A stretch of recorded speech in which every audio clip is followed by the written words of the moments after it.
श्री विष्णु के अवतार चरावस गैया हो। श्री विष्णु के अवतार चरावस गैया हो।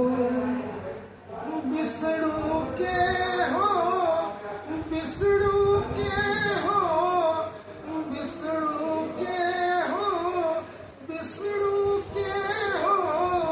राधा रानी के प्राण आधार चरावस गैया हो।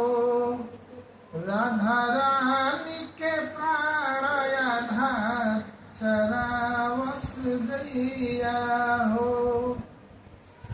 बाल समय में वो उतना के मरले, बाल समय में वो उतना के मरले।